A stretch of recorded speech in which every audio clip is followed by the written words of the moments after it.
HeMan Thundercats 5 is going to be more of the same. Basically, if you've hated every issue of this series so far, this is not going to redeem anything in your eyes. In fact, there's a couple things in here that you're probably going to absolutely hate. But if you're like me and you don't take the mythos so seriously, and you're thinking, this has been a lot of fun seeing these things smash together and break stuff and mix things back and forth, then yeah, I really enjoy this a lot.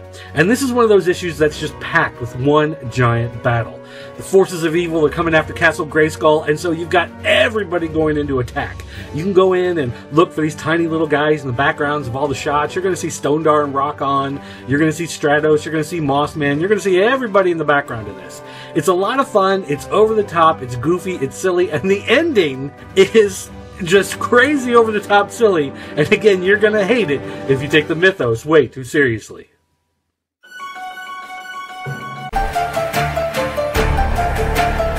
One of the things the WWE Comic set out to do was show you what life was like outside of the wrestling ring. I mean, doing a comic book just showing guys doing suplexes and body slams isn't really all that great. But for the WWE Comic from Boom Studios, you've actually done a really good job of figuring out how to tell stories beyond what happens in the ring. For instance, Seth Rollins has now become the World Heavyweight Champion.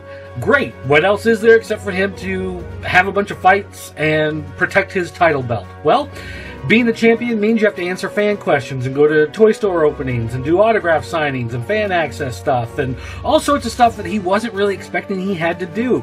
So it does a good job of playing on the idea of what it means to be champion and showing how difficult it actually can be. He's got to be the guy who's the face of the company, and sometimes that's a lot harder than you think. It's a great book, and it's well worth the read for anybody who's a fan of WWE.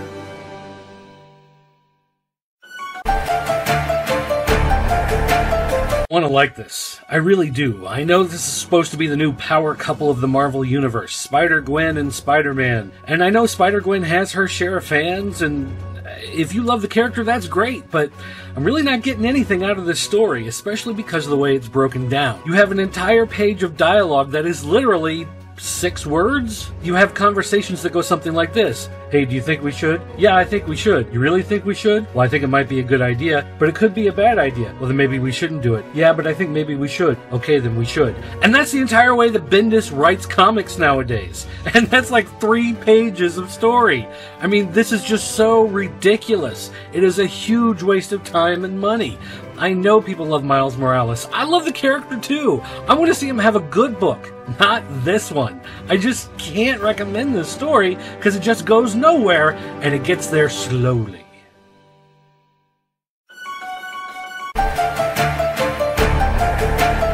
One of these days there will come a crossover from Marvel Comics. It'll be written by Dan Slott, and when I see it I will just say, no thank you, and move on. Unfortunately, I didn't do that this time. Look, Clone Conspiracy wasn't all bad. It certainly had moments where it showed promise and it was kind of interesting and there were some fun, neat things in there, but it ended with a whimper, not with a bang. It ended with really nothing happened. There were no great changes. No characters came out feeling like they'll never be the same. Everyone's more or less unscathed, except maybe Dr. Octopus, and let's face it, nobody really cares about that guy nowadays. This is a crossover, a big event that really wasn't an event. There's nothing all that special or great about it. No one's gonna buy the trade of this. It really just didn't amount to much of anything. So if you didn't read it and you were thinking, you know, maybe this is the end, I'll go back and check it out, don't.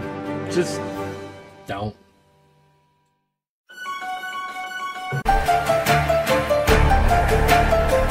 With as much as Jeff Lemire gets right on a monthly basis, you know that eventually he'd have to mess one up. Luckily, it's not this issue. This is another great issue of Old Man Logan. The storytelling just gets better and better. In fact, this issue I kind of thought might be going downhill a little bit, but at the end it totally redeemed itself. It takes the story in a completely different direction I didn't expect. In fact, it looks like this will be a pivotal issue for changing the direction of the book, which is actually very interesting.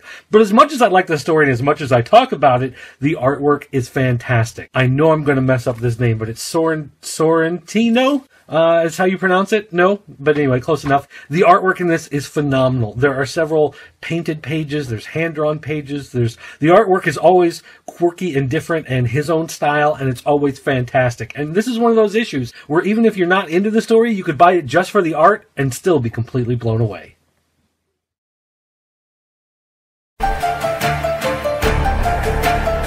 Just in time for Valentine's Day, they release a Halloween issue. Kind of, I guess.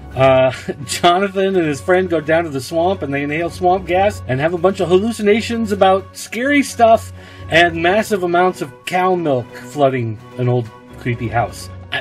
It's not that it's a bad issue, it just doesn't seem to have much of a point other than the fact that they can tell a creepy story that doesn't fit for this time of year. I mean, the artwork's good, the pacing is fine, the characters seem natural.